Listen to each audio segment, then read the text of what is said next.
hear what I'm trying to say. If you can't be from the same page, maybe I'm going deaf, maybe I'm going blind, maybe I'm out of my mind.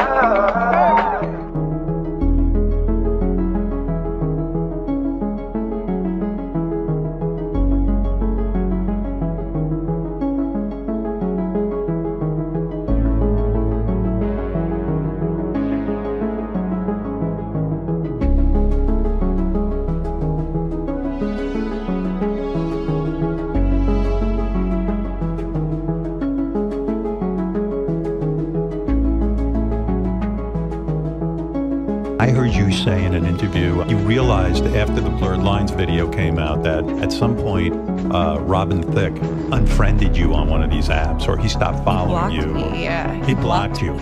Yeah. Maybe he was uncomfortable because, as you point out, he grabbed your breast inappropriately during the filming of this thing. Actually, him blocking me is the thing that made me remember that moment on set.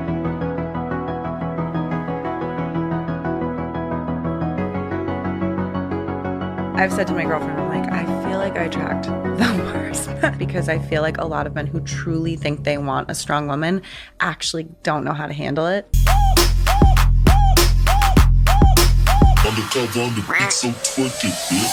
Bonjour, bonsoir tout le monde, je suis ravie de vous retrouver aujourd'hui pour une nouvelle vidéo estivale. Nous allons parler de la belle Emily Ratajkowski. Alors j'ai toujours un doute, c'est Ratajkowski, mais je sais pas si le J se prononce, vous me corrigerez en commentaire, parce que je trouve qu'elle représente bien cette saison, cette jolie demoiselle, et ça faisait quand même un moment que je la vois dans le décor, surtout sur Instagram. Elle est vraiment très jolie.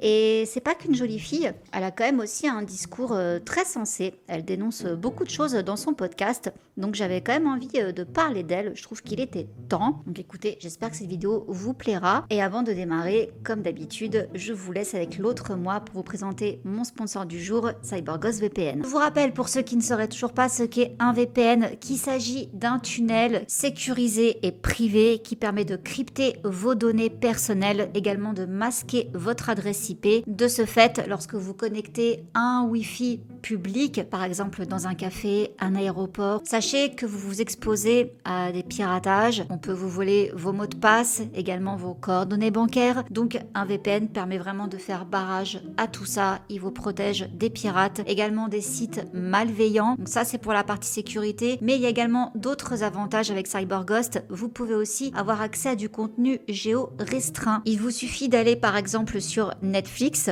de sélectionner le pays auquel vous souhaitez avoir accès au catalogue, car oui, les catalogues diffèrent en fonction du pays. Donc s'il y a un programme que vous souhaitez voir qui n'est pas disponible sur le Netflix français, et vous pouvez tenter votre chance dans un autre pays. Vous vous connectez et voilà, c'est très facile d'utilisation. En 2-3 clics, c'est réglé. Vous avez plus de 35 plateformes avec lesquelles CyberGhost fonctionne. Si vous voulez voir donc du contenu d'autres pays, faites-vous plaisir. Donc si vous comptez rejoindre, tout comme moi, les plus de 38 millions d'utilisateurs, sachez que CyberGhost est compatible avec Mac, iOS, Windows, console, télé, et avec un seul abonnement, vous pouvez protéger jusqu'à 7 appareils. Grâce au lien que je vous mets juste ici, mais également en barre d'infos, vous pourrez bénéficier de 83% de réduction avec en plus 4 mois gratuits si vous voulez tester l'offre.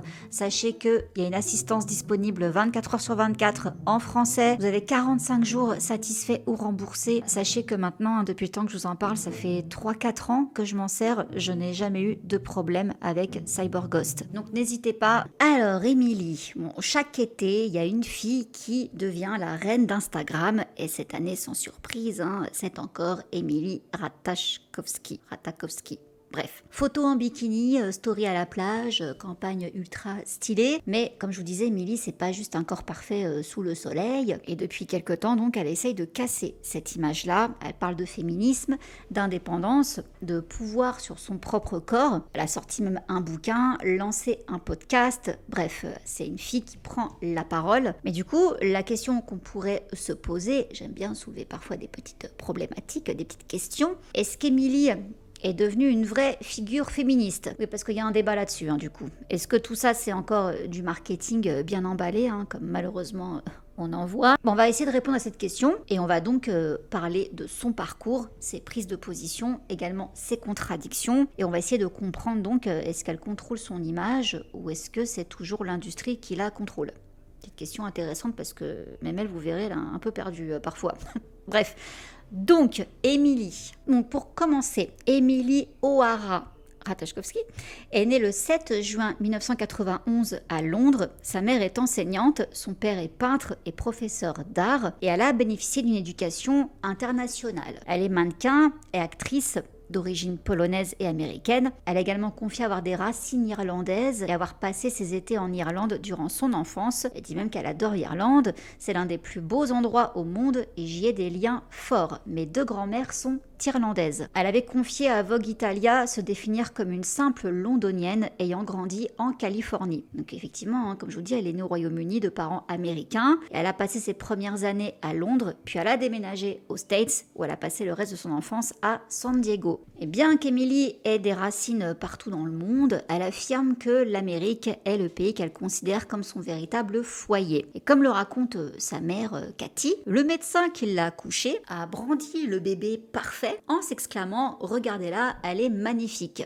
Ça a commencé là. Le lendemain, dit-elle, il a amené ses enfants à l'hôpital juste pour la voir, pour voir un beau bébé. Donc justement, dans son livre « Mon corps », Émilie, elle raconte le prix d'une telle beauté. Elle révèle l'obsession de sa famille pour son apparence et la façon dont les adultes l'ont sexualisée dès son plus jeune âge, dont un prof de collège qui lui a carrément cassé son soutien-gorge. Donc déjà toute jeune, elle a compris que son apparence la faisait se démarquer, en particulier aux yeux de ses parents. Donc elle est enfant unique, donc elle écoutait sa mère raconter qu'elle avait elle-même été une beauté remarquable, donc sa maman. Prof d'anglais, ressemblait à une Liz Taylor ou une Vivian Leigh jeune, et elle racontait que des garçons adorables se tenaient sur la pelouse sous la fenêtre de sa chambre quand elle était au lycée, et que des harpies jalouses essayaient de la rabaisser. Donc à ce propos, Émilie raconte « J'ai essayé de comprendre où mes parents me plaçaient dans le monde des beautés. Il leur semblait important, à tous les deux, et surtout à ma mère, que leur fille soit perçue comme belle. Et le soir, elle priait Dieu de faire d'elle la plus belle. La beauté était pour moi un moyen d'être spéciale.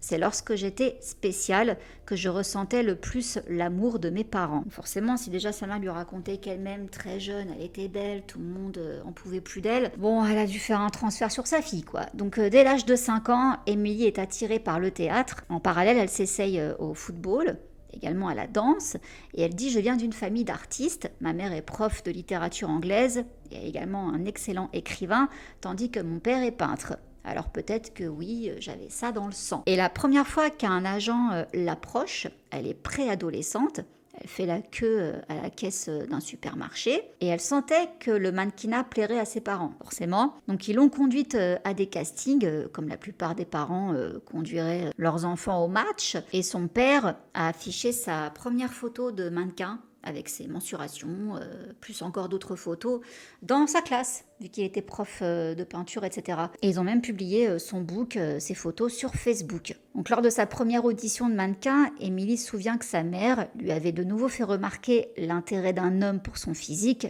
elle le faisait tout le temps, lui disant « Ce garçon t'a regardé quand tu t'es levé et que tu as fait bouger tes cheveux. » Il s'est arrêté net et resté bouche bée. Émilie avait 12 ans. Bon. Sa beauté interpelle tout le monde, surtout ses parents, on l'a compris. À 13 ans, elle a été renvoyée d'un bal après que les chaperons aient jugé sa robe trop sexy. Une autre fois, son père lui a demandé de ne pas s'habiller comme ça, juste pour un soir, alors qu'elle descendait vêtue d'un haut en dentelle rose et d'un soutien-gorge push-up. Elle se souvient de la honte et de la confusion qu'elle a ressentie lorsque sa cousine aînée est revenue précipitamment dans le salon, après avoir laissé Émilie avec un ami pendant quelques minutes. Genre la cousine avait peur, quoi. Hallucinant. J'étais une enfant, mais j'étais déjà d'une certaine manière experte dans la détection du désir masculin, même si je ne comprenais pas complètement quoi en faire. Moi, à 14 ans, Emily est donc découverte, elle signe avec Ford Models et parallèlement à ses apparitions dans des publicités, elle a également auditionné pour des émissions Disney et Nickelodeon. En 2009, elle décroche un rôle dans la série télé iCarly. Elle étudie en parallèle après ça à UCLA pendant un an en 2009, mais elle arrête pour se consacrer au mannequinat à plein temps. Donc elle pose pour divers magazines et le monde du mannequinat pousse Emily, plus petite et à la poitrine généreuse que la plupart des mannequins de haute couture, à travailler pour des catalogues ou des shootings type maillot de bain et lingerie. Et au lycée, il y a un agent de casting qui lui a montré des gros plans d'elle, la bouche à moitié fermée, les lèvres pincées, en s'exclamant « Voilà le look, c'est comme ça qu'on sait qu'une fille se fait soulever. » Vous voyez ce que je veux dire? Elle dit « J'avais chaud au visage. Est-ce que c'est quelque chose dont je suis fière ?» Selon sa mère, oui. Elle a placé même une photo sexy en noir et blanc d'Emily, alors lycéenne, sur le comptoir de la cuisine, face à la porte d'entrée. Donc quiconque entrait dans la maison était immédiatement accueillie par mes lèvres pulpeuses, mes jambes nues et mes cheveux crêpés. Elle dit qu'elle était très gênée par cette photo, je comprends. Et donc elle dit qu'au départ, elle a pris ces incidents à la légère, se disant qu'être un sexe symbole, se sentir libre d'afficher sa sexualité, lui donnait du pouvoir, et d'une certaine manière, c'était le cas. Ça lui a apporté de l'argent, de la célébrité et la possibilité de créer sa propre entreprise. Il ne m'était jamais venu à l'esprit que les femmes qui tiraient leur pouvoir de leur beauté étaient redevables aux hommes dont le désir leur avait donné ce pouvoir. Ces hommes étaient ceux qui contrôlaient la situation, pas les femmes que le monde admirait. Affronter la réalité des dynamiques en jeu aurait signifié admettre à quel point mon pouvoir était limité, à quel point celui de toute femme est limité lorsqu'elle survit et même réussi dans ce monde, considéré comme un objet de considération. Voici donc ce qu'elle déclare. Bon, quand elle quitte le domicile parental, elle est devenue un mannequin à succès. Elle a finalement convaincu sa mère de retirer la photo de la cuisine. Et sa mère a accepté, en disant oui, elle ne te représente plus, tu es plus belle que ça maintenant. Et petit conseil d'Emily, pour celles qui se lancent dans le mannequinat aujourd'hui, je dirais que les agences, même si elles semblent vous protéger, ne le font pas. Il faut apprendre à se fixer ses propres limites et à prendre soin de soi. Je pense que l'industrie doit vraiment évoluer, mais c'est une façon pour une jeune femme de se protéger. À bon entendeur, on arrive en 2013. Elle explose aux yeux du grand public, grâce au clip Blurred Lines de Robin Thicke, où elle danse aux côtés de modèles topless dans un décor minimaliste. Ce clip devient un phénomène mondial, avec des millions de vues, mais aussi énormément de polémiques. Certains trouvent le clip sexiste, d'autres dénoncent la manière dont les femmes y sont sexualisées. Et en grande partie à cause de ses convictions féministes affirmées, Emily ne comprenait pas ce qui avait tant choqué le public lorsqu'elle apparaissait quasi nue dans ce clip. Cette vidéo allait contribuer à propulser Emily au rang de superstar, mais ça allait aussi la perturber. Après la diffusion de cette vidéo, elle a confié à Esquire qu'elle n'était pas d'accord avec ceux qui la qualifiaient de sexiste. La vidéo, à première vue, dit-elle, les femmes nues qui dansent, je comprends que ça puisse être perçu comme tel, mais on nous demande d'avoir une certaine assurance, une attitude sarcastique face à la situation dans son ensemble. Je pense qu'il s'agit en réalité de célébrer les femmes et leur corps. Bon, en fait, chacun voit un peu midi à sa porte, face à ce clip. Elle confie également que la furieuse indignation qui a éclaté après cette vidéo l'avait laissée perplexe.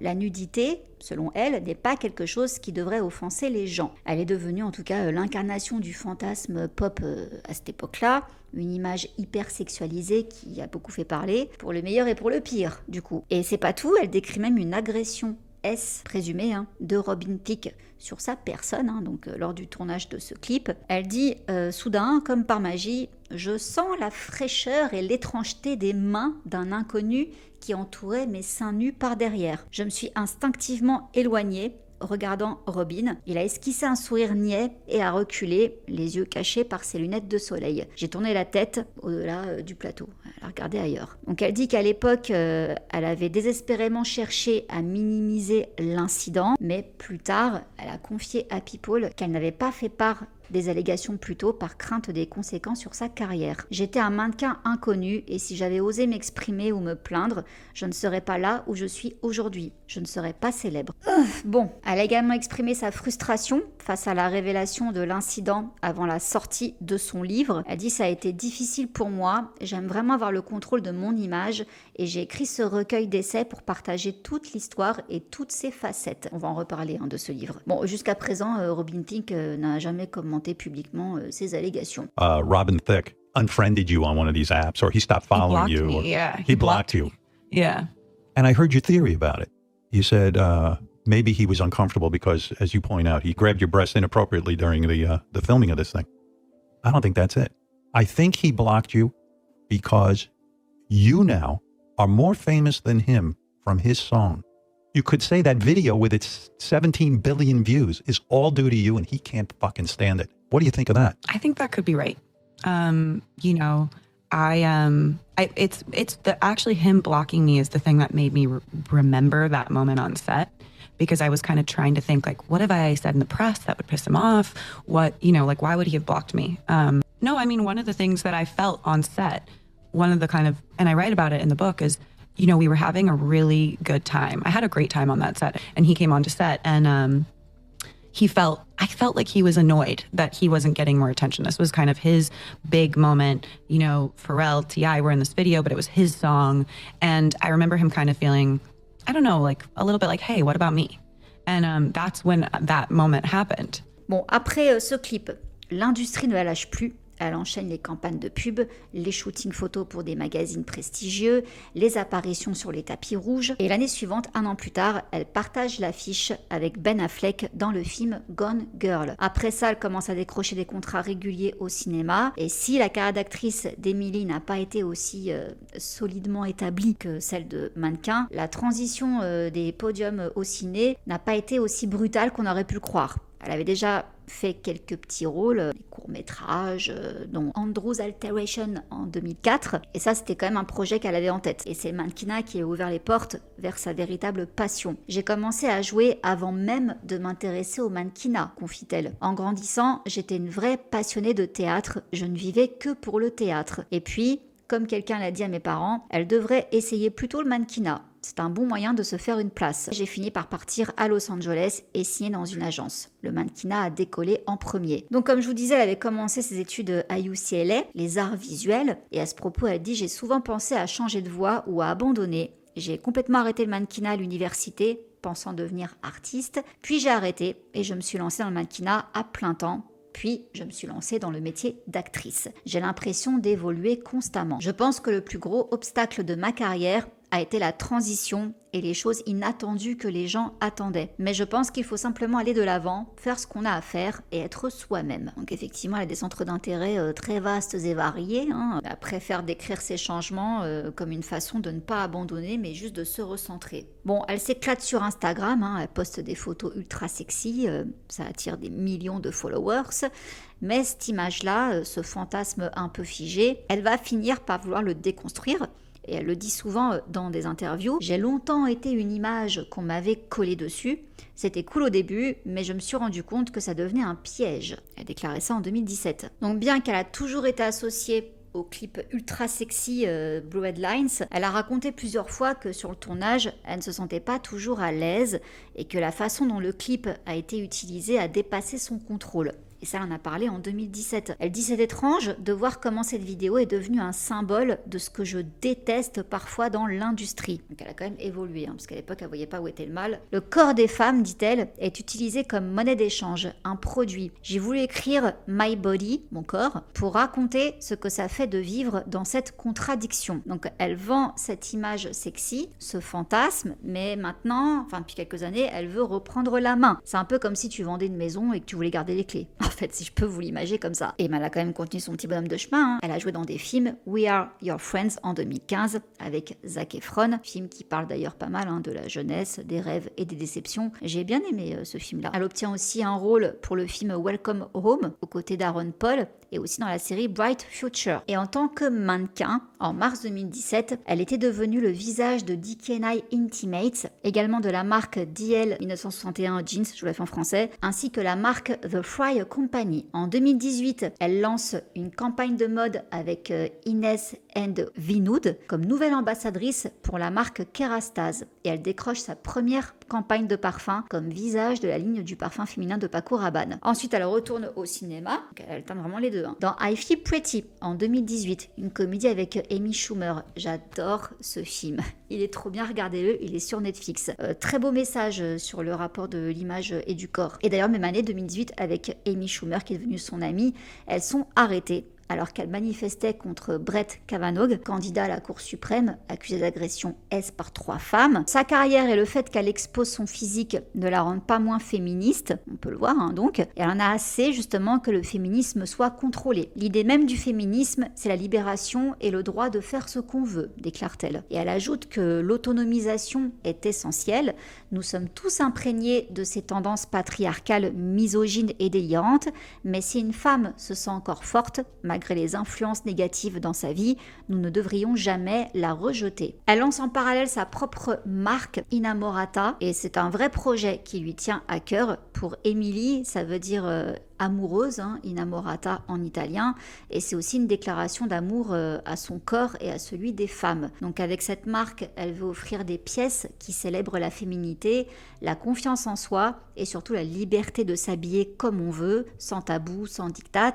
Et elle a expliqué dans plusieurs interviews que pour elle, c'est important que cette marque soit entre ses mains, qu'elle contrôle tout, du design à la communication, parce qu'après avoir longtemps vu son corps vendu et utilisé par l'industrie, là, elle veut justement reprendre le pouvoir et décider elle-même de ce qu'elle veut montrer. Donc elle utilise aussi sa marque pour lutter contre l'agisme. En 2019, la ligne de Body Innamorata a été lancée avec un shooting photo réunissant des mannequins âgés de 2 à 70 ans, car elle dit les femmes peuvent passer toute leur vie dans un body. On commence à porter des bodys dès le plus jeune âge, bébé, et on peut les porter jusqu'à 70 ans. Ils conviennent vraiment à toutes les femmes, quel que soit leur âge. Donc ce projet entrepreneurial colle parfaitement à son message, à savoir être sexy, oui, mais à sa façon, sans renier son intelligence ni son engagement. Donc c'est un vrai mix de business, militantisme, expression personnelle, et ça marche. Innamorata a trouvé son public, et elle dit ce que j'apprécie maintenant, c'est que dans ma carrière, j'ai davantage le contrôle sur les choses. Les échecs ressemblent plus à des obstacles qu'à des pertes énormes et je me sens moins impactée par les refus des autres. Donc businesswoman et côté vie perso alors, elle a épousé en 2018 Sebastian Beer McClard, producteur new-yorkais, un mariage assez discret, loin du tapage médiatique classique. Elle l'épouse après seulement quelques semaines de relation. Au début tout se passe très bien, elle dit qu'être mariée l'a aidée à mieux prendre soin d'elle. Avant j'avais une peur bleue de rater quelque chose, confie-t-elle. S'il se passait quelque chose, j'avais besoin d'être là, peu m'importait ce que je ressentais, mais j'en suis arrivée au point où j'ai pratiquement abandonné la peur de rater quelque chose. Ça me va parfaitement de me dire, ok, ce soir je vais être seule, je ne vais pas faire ce truc qu'il faut faire. Le travail de mon mari est tellement lié aux tâches nocturnes, et honnêtement, j'aime bien ça parfois. Je me dis, fais ton truc, je vais être là à prendre soin de moi, et demain, je serai une meilleure épouse parce que je me sentirai reposée. Elle fait également une pause Instagram pour préserver sa santé mentale et ça, elle l'explique en story en 2020. Elle dit qu'elle a eu besoin de se déconnecter pour éviter l'épuisement, parler des trolls, de la pression d'être constamment sur scène, vue. Elle dit « Je ne suis pas qu'un corps, ni qu'un feed parfait, j'ai besoin de respirer ». Et en 2021, elle devient maman, un événement dont elle parle avec une grande sincérité, notamment dans son podcast. Et elle raconte comment la maternité a changé sa vie. Avoir un enfant m'a donné une nouvelle force. C'est aussi un défi de concilier ce rôle avec celui de femme active et indépendante. Malheureusement, peu de temps après, août 2022, Emily demande le divorce. Voilà, elle dit parfois l'amour ne suffit pas, il faut aussi de la liberté. Malgré les efforts de son mari d'avoir tout tenté pour la reconquérir, non, elle tourne la page. Elle vit même une brève histoire avec Pete Davidson avant de trouver l'amour dans les bras d'Éric André et d'autres suivront après.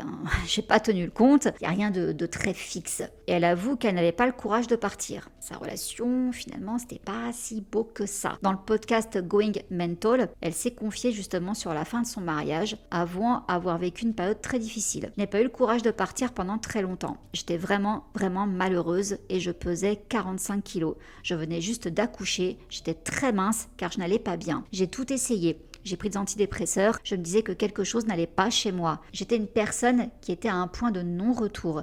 Je peux rester avec des gens que j'aime, des amis, de la famille pendant un long moment, mais dès qu'une ligne est franchie, je me dis ok, là c'est terminé. Pour moi, c'était clair et ça l'est juste devenu de plus en plus. Bon, faut dire aussi qu'elle a appris que son mari l'avait trompée à plusieurs reprises et dans une interview qu'elle a accordée au Harper's Bazaar, elle dit qu'elle est quand même plutôt optimiste pour le futur puisqu'elle pense qu'elle s'en sortira après son divorce, mais ses émotions semblaient un peu faire les montagnes russes. Je ressens toutes les émotions, déclare-t-elle. Je ressens de la colère, de la tristesse, je ressens de l'excitation, je ressens de la joie, je ressens de la légèreté. Chaque jour est différent. La seule bonne chose que je sais, c'est que je ressens toutes ces choses, ce qui est agréable parce que cela me fait croire que tout ira bien. Donc elle a profité de sa nouvelle vie de célibataire et puis comme je vous dis, depuis elle papillonne. Mais la priorité reste son fils, Sylvester. Elle dit « Je n'ai jamais eu de priorité aussi claire dans ma vie. Le numéro 1, c'est Sly. Et c'est tout. » Donc la naissance de son fils lui a d'ailleurs fait réévaluer ce qui était important pour elle et ce qu'elle souhaite lui enseigner. Très bien. Et sur son compte TikTok, elle s'est filmée en septembre 2023 face caméra pour donner ses impressions.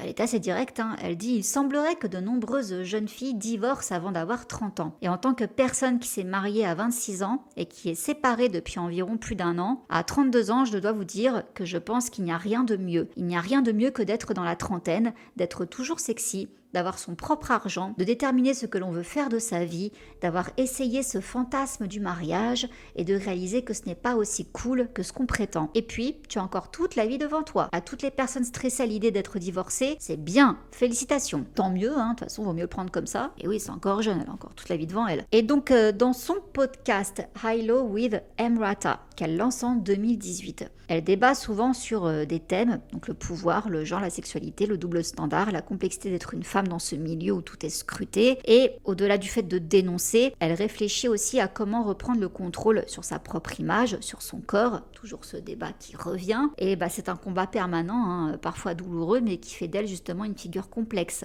loin du fantasme sexy qu'on pourrait croire. Donc dans ce podcast, tout ça c'est abordé. Elle invite des femmes puissantes, journalistes, activistes, artistes, afin de discuter de sujets qui lui tiennent à cœur, donc le genre, la sexualité, le consentement, le pouvoir et souvent la manière dont la société impose des règles contradictoires aux femmes. Et il y a eu un épisode marquant avec la féministe Roxane Gay, où là, ça parlait d'exploration de la sexualisation des femmes dans les médias et l'industrie de la mode. Et Emily dit « On nous voit souvent comme des objets, mais je crois que la vraie liberté, c'est de reprendre le contrôle sur notre corps et notre image. » Elle parle aussi des traumatismes qu'elle a vécu dans l'industrie, notamment le consentement flou lors de shooting photo ou tournage. Et ça, elle va en reparler également dans son livre My Body qui sort en 2021. Donc justement, ce livre, c'est un essai où elle raconte son expérience de mannequin, mais surtout, elle dénonce la manière dont l'industrie traite le corps féminin comme une marchandise. Donc elle parle justement de ce consentement flou dans la mode, où parfois on te fait poser dans des situations limites et tu as du mal à dire non parce que la pression est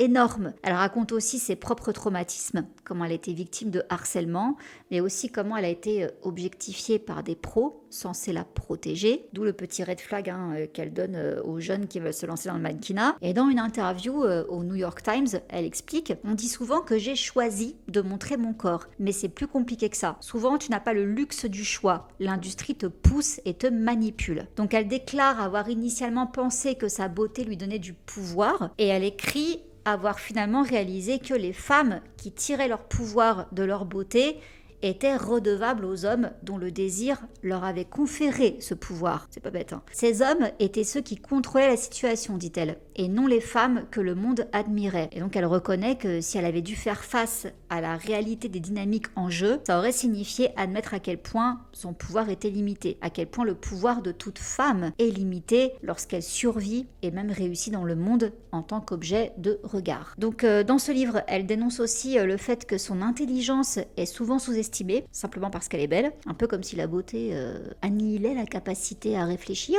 C'est très vexant. Et elle le dit clairement dans une interview à Vogue, « Je pense que la société ne pardonne pas aux jolies femmes d'être aussi brillantes. Il y a ce cliché selon lequel si tu es belle, tu ne peux pas être intelligente. Et moi, je refuse cette case. » Et elle a bien raison. Pendant la promo de son livre, Émilie raconte comment elle a pris conscience qu'elle était souvent jugée stupide ou juste un joli visage, ce qui l'a poussée justement à écrire ce texte pour faire entendre une voix plus profonde, montrer qu'elle a un cerveau quoi, et qu'elle sait réfléchir. Et c'est justement là donc qu'on découvre une autre facette d'Émilie, celle d'une intellectuelle, qui réfléchit profondément aux enjeux féministes et sociétaux. Mais parallèlement à tout ça, elle continue à poster des photos très sexy sur Instagram, à collaborer avec des marques qui jouent sur l'image du fantasme, et elle assume totalement cette contradiction. Elle dit « Je veux montrer que je suis libre de faire ce que je veux avec mon corps, que je peux être sexy et engagée à la fois. » Par rapport à son activisme politique et social, elle s'exprimait ouvertement sur les droits des femmes, l'interruption de grossesse,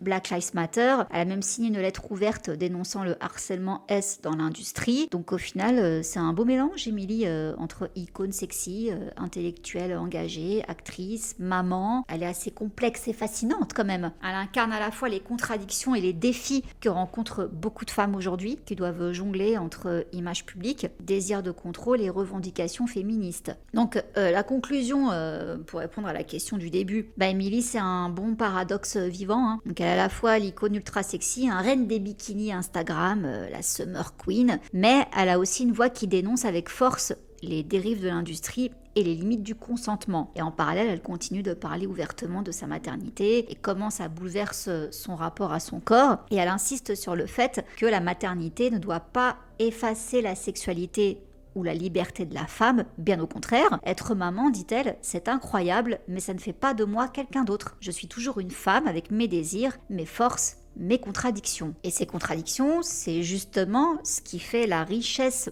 de son discours. Elle assume son statut de sex-symbole, mais elle ne se contente pas que de ça. Elle veut aussi dénoncer ce qu'elle appelle le consentement flou dans l'industrie du mannequinat et du divertissement. Et encore dans une autre interview, pour The Guardian, elle balance, on te demande de poser d'une certaine manière, avec un certain regard, mais personne te dit clairement jusqu'où ça va aller. C'est un jeu de manipulation et c'est toxique. Voilà, donc elle met quand même en lumière la marchandisation, si je puis dire, du corps féminin à travers son podcast, son livre, ses prises de parole. Et ce qu'elle dénonce, c'est que les femmes sont souvent prises dans un système où elles doivent vendre leur image, vendre leur corps, mais sans vraiment maîtriser comment c'est fait, ni ce que ça signifie.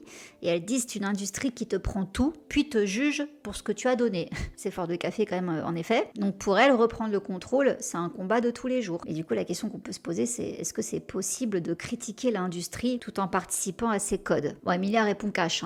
Oui, je peux critiquer ce système tout en choisissant ce que je veux montrer et vendre. Le vrai pouvoir, c'est ça, être libre dans ses choix, même dans un monde qui veut nous enfermer. Bon, cette position lui vaut pas mal de critiques. Certains la voient comme une femme qui joue double jeu, stratégie marketing, ou pire, une contradiction ambulante, une girouette. Mais pour beaucoup, c'est justement cette complexité qui la rend authentique. Moi, je trouve que son discours, il est assez juste. C'est jamais blanc ou noir, quoi. C'est toujours un peu gris, dans tout. Donc, elle prétend pas être parfaite, ni sans faille. Elle assume justement ses zones grises. Et puis, il y a aussi son rapport aux réseaux sociaux. Elle dénonce la pression des likes, l'impact toxique des commentaires haineux et le piège de la surexposition. Donc, à ce propos, elle dit « Instagram, c'est un outil puissant, mais ça peut aussi devenir un cauchemar. » Il faut savoir se protéger, savoir quand dire stop. Et c'est pour ça qu'elle prend régulièrement des pauses afin de préserver sa santé mentale. Donc en résumé, Émilie, c'est un peu un équilibre fragile entre image et message, entre business et combat personnel, entre séduction et dénonciation. Donc je trouve qu'elle incarne quand même bien les tensions actuelles autour du corps, la liberté et de l'émancipation féminine. Au final, elle reflète quand même assez bien, je trouve, notre époque. C'est à la fois le fantasme, l'image parfaite qu'on voit sur les réseaux sociaux, comme je vous dis, la Summer Queen, cette injonction à la perfection qu'on subit tous un peu, mais elle a aussi donc ce besoin de contrôle sur son corps, son image, sa carrière. Donc après, je sais que certains vont se dire, est-ce qu'elle est sincère, ambiguë, est-ce qu'elle est stratège? Bon, je dirais qu'elle jongle un peu avec tout ça. Voilà. Et c'est pas grave, c'est pas mal, je trouve. Et là, récemment, 2024, je finis là-dessus, elle a rejoint Too Much, une série, et elle collabore également avec la maison italienne Marella pour la collection capsule Emily X Marella. Il y a 7 modèles de blazer inspirés de l'élégance transalpine intemporelle. Et voilà donc pour ces projets. Donc écoutez, je vous invite en commentaire à me dire ce que vous pensez donc d'elle.